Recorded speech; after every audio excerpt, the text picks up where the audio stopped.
తుఫాన్ నేపథ్యంలో ప్రభుత్వం అన్ని విధాలుగా సిద్ధమవుతోంది. అధికారులను అరెస్ట్ చేసింది. మరింత సమాచారాన్ని మా కరెస్పాండెంట్ పూర్ణ అందిస్తారు. ఇదే విషయానికి సంబంధించి పూర్ణ, ఓవర్ టు యు. ఆగ్నేయ బంగాళాఖాతంలో ఏర్పడిన తుఫాన్ ప్రభావంతో మొత్తం కూడా రాష్ట్రం మొత్తం వర్షాభావ పరిస్థితి ఏర్పడింది. తుఫాన్ సందర్భంగా తీసుకోవాల్సిన జాగ్రత్తలు చెప్పి మనతో మాట్లాడటానికి మంత్రి పార్థసారథి గారు ఉన్నారు. ఆయన అడిగి మరి సార్, ఏదైతే తుఫాను సంబంధించిన ఏర్పాట్లు ఎలా చేస్తున్నారు? ఎందుకంటే మొత్తం కూడా ఈసారి రాష్ట్ర వ్యాప్తంగా అన్ని చోట్ల కూడా అతి నుంచి అతి భారీ వర్షాలు పడే అవకాశం కూడా ఉందని చెప్తున్నారు. ఎటువంటి ప్రికాషన్ తీసుకుంటున్నారు? ప్రభుత్వం ఈ తుఫాన్ మంతా తుఫాన్ ఏదైతే ఉందో దీన్ని ఎదుర్కొనడానికి అన్ని విధాలు కూడా సర్వసిద్ధంగా ఉంది.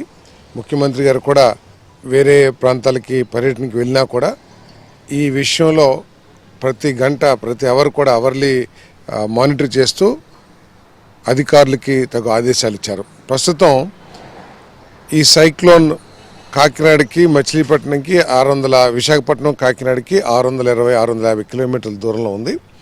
15 కిలోమీటర్ల స్పీడ్తో అది మూవ్ అవుతూ ఉంది. ఎక్కడైనా సరే మచిలీపట్నం కాకినాడ పరిసర ప్రాంతాల్లో ఇది క్రాస్ అవుతానికి అవకాశం ఉంది. రేపు సాయంత్రానికి ఇది క్రాస్ అయ్యి భారీ వర్షాలు కురిసే పరిస్థితులు మరి వాతావరణ శాఖ తెలియజేస్తూ ఉంది. కాబట్టి అన్ని జిల్లాల కలెక్టర్లకి ఇప్పటికే ఆదేశాలు ఇవ్వడం జరిగింది. అంతేకాకుండా ప్రతి జిల్లాకి ఒక సీనియర్ ఐఏఎస్ అధికారిని, 5-6 జిల్లాలకు ఒక ఇంకా స్పెషల్ సిఎస్ కేడర్లో అధికారులను కూడా నియమించి పూర్తిగా పర్యవేక్షించడం కూడా జరుగుతుందని చెప్పేసి మనం చేస్తాం. ఇప్పటికే ఎక్కడైతే గత అనుభవాలను దృష్ట్యా లింక్ ఎక్కడైతే కట్ అయిపోయే అవకాశాలు ఉన్నాయో ఆ ప్రాంతాలన్నిటికీ కూడా రేషన్ కానివ్వండి, కూరగాయలు కానివ్వండి, నిత్యావసర సరుకులన్నింటినీ కూడా షిఫ్ట్ చేసి మరి సిద్ధంగా ఉంచామని చెప్పేసి కూడా మనం చేస్తాను. అదేవిధంగా ఎన్డీఆర్ఎఫ్ టీమ్స్ను కూడా అన్ని ప్రాంతాల్లో కూడా రెడీగా పెడతాం జరిగింది. మరి ఎటువంటి పరిస్థితులైనా ఎదుర్కోవటానికి అన్ని యంత్రాంగం సిద్ధంగా ఉందని చెప్పేసి కూడా ఈ సందర్భంగా 100 నుంచి 110 కిలోమీటర్ల స్పీడ్తో గాలులు కొన్ని ప్రాంతాల్లో వీచే అవకాశం ఉందని చెప్పేసి కూడా తెలియజేస్తూ ఉన్నారు.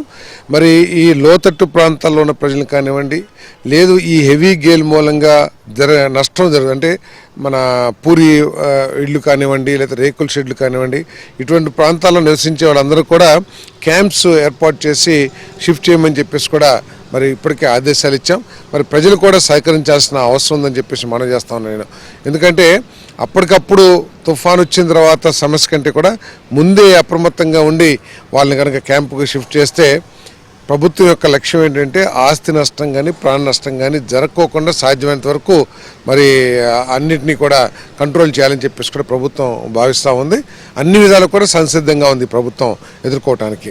ఆల్ డిపార్ట్మెంట్స్ ఇప్పటికే సెలవులన్నీ రద్దు చేయడం కూడా జరిగింది. అటు విద్యుత్ శాఖ కావచ్చు, రెవెన్యూ కావచ్చు, అన్ని శాఖలు కూడా రద్దు చేసి మొత్తం కూడా 24/7 కూడా అందుబాటులో ఉండమని చెప్తున్నారు. ఎలా? ఎస్, ఇప్పటికే సెలవుల్లో ఉన్న వాళ్ళని కూడా క్యాన్సిల్ చేసేసి అందరినీ కూడా డ్యూటీలో చేసాం. స్పెషల్ ఆఫీసర్స్ని ప్రతి నియోజకవర్గానికి ప్రతి జిల్లాకు కూడా స్పెషల్ ఆఫీసర్ని వేసి మరి ఒకవేళ ఎటువంటి పరిస్థితినైనా సరే ఎదుర్కొనడానికి యంత్రాంగం కావలసిన వనరులు కానివ్వండి, వసతులు కానివ్వండి అన్నీ సిద్ధం చేసి ఎటువంటి పరిస్థితులైనా ఎదుర్కొనడానికి అప్రమత్తం చేయడం జరిగిందని చెప్పేసి మనం చేస్తాను. మంత్రులందరూ కూడా వారి జిల్లాల్లో ఈ పరిస్థితిని కూడా సమీక్షిస్తూ అధికారులకు తగు సూచనలు చేసే కార్యక్రమం చేస్తాం. ప్రజలు కూడా సహకరించాలని చెప్పేసి కోరుతా ఉన్నాను. హెవీ గేల్ మూలంగా అవి పడిపోయే అవకాశం ఉంది కదా, ఇప్పటికే వాటన్నింటినీ కూడా కిందకి డిస్మాంటిల్ చేసి కిందకి దించేసాం. ఇంకెక్కడ ఉన్నా కూడా వాటిని కూడా దించడానికి ఇప్పటికే ఆయా యాజమాన్యాలకి ఉత్తర్వులు కూడా ఇవ్వడం జరిగిందని చెప్పేసి మనం చేస్తున్నాం. ఎక్కడ ఉన్నా కూడా త్వరలో తీసేస్తారు. తప్పకుండా ప్రభుత్వం అన్ని చర్యలు తీసుకుంటుందని చెప్పేసి మనం చేస్తాం.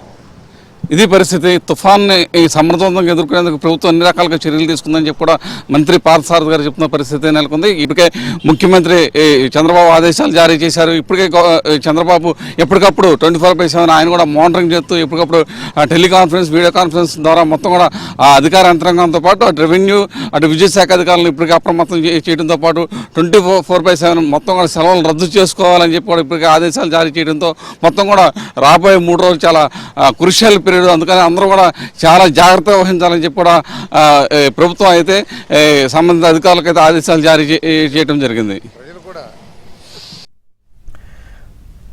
రైట్, ఇక కృష్ణా జిల్లా మంగినపూడి బీచ్ లో అలల ఉధృతి పెరిగింది. దీంతో పోలీసులు, మెరైన్ అధికారులు ప్రజలను అప్రమత్తం చేశారు.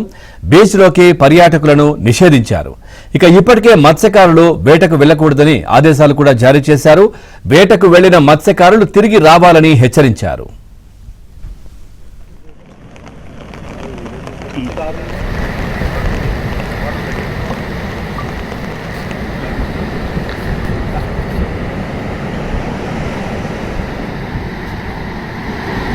రికార్డింగ్ పెట్టేసుకోమను.